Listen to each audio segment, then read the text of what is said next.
நண்பர்களே, நம்ம பழங்குடிகள் அப்படின்னு சொன்னாலே ஏதோ காடுகளிலும் மலைகளிலும் வாழ்கின்றவர்கள் என்றவாறு ஒரு கற்பிதம்.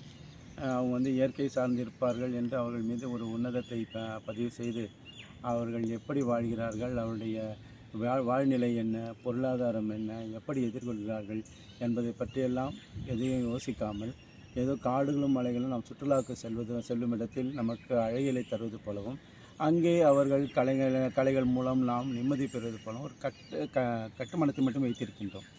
ஆனால் உண்மையிலே அவருடைய வாழ்க்கை எப்படி இருக்கிறது என்று நாம் பார்த்தோம் என்றால், அவருடைய வாழ்வை நாம் பிறப்புக்கும் எல்லா உயிருக்கும் என்று பேசுகின்றோம், சமத்துவம் பேசுகின்றோம். ஆனால் இன்று நாம் நகரிலே பெறுகின்ற எந்த ஒரு வசதி வாய்ப்பையும், ஏன் அடிப்படையில் ஆதார் ரேஷன் கூட கிடைக்காத ஒரு இடத்தில் அவர்கள் இருக்கிறார்கள் என்ற அவலத்தை எல்லாம் எப்படி தெரிந்து கொள்வது? அவர்களுடைய வாழ்வியல் மேம்படுவதற்கான நிலை, அவங்களுடைய இயல்பான வாழ்க்கை நிலை என்ன, இதெல்லாம் தெரிஞ்சுக்கணும் அப்படின்னா அதற்கான பயணம் மிக அவசியம். அந்த பயணம் நமக்கு எழுத்தின் மூலம் கிடைத்தால் எப்படி இருக்கும்?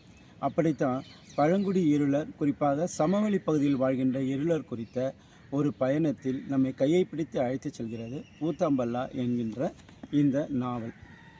நம்முடைய இனிய தோழர் செஞ்சி தமிழினன் அவர்கள் எழுதியது. 457 பக்கங்களில் அமைந்திருக்கின்ற இந்த நாவல் இருளர் வாழ்வியலை ஊத்தாம்பல்லா என்ற ஒரு சொல்லாடல் மூலம் குறியீடாக்கி நமக்கு முழுமையாக விளக்குகின்றது. ஊத்தாம்பல்லா அப்படின்னா என்ன அப்படின்னு பார்த்தீங்கன்னா, பல்லா என்றால் பானை, ஊத்தாம் என்றால் ஊதுதல் மூலம் நிரப்பப்படுதல். ஜவ்வாது மலையில் பலூனுக்கு பேர் ஊத்தாமலை, அதாவது ஊதி காற்றை அதனுள் செலுத்தி அதனை பெருக்க வைக்குதல். அதே போல் தான் இங்கே இப்போ எலிவலைகளுக்குள் வயல்வெளிகளிலே புகையை செலுத்துவதற்காக வைத்திருக்கின்ற ஒரு பானை.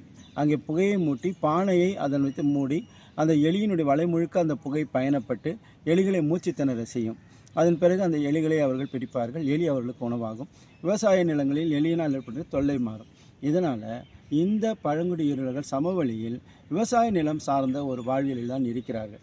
அவர்களுக்கு இந்த கூலி வேலை செய்வது விவசாய நிலத்திலே, அதற்கு பிறகு அந்த எலிகளை பிடிப்பது, பாம்புகளை பிடிப்பது, குறிப்பாக எலிகள் தொல்லை அதிகமானால் பாம்புகளை பிடித்து விடுவது, பாம்புகள் தொல்லை அதிகமானால் பாம்புகளை பிடிப்பது என்றவாறான வாழ்க்கை சூழல் இருந்தாலும் அவங்க அந்த விளையிற உணவுக்கானவர்கள் இல்லை என்ற உண்மையை நாம் தெரிஞ்சுக்கணும். அவங்களுடைய வாழ்க்கை முறை என்பது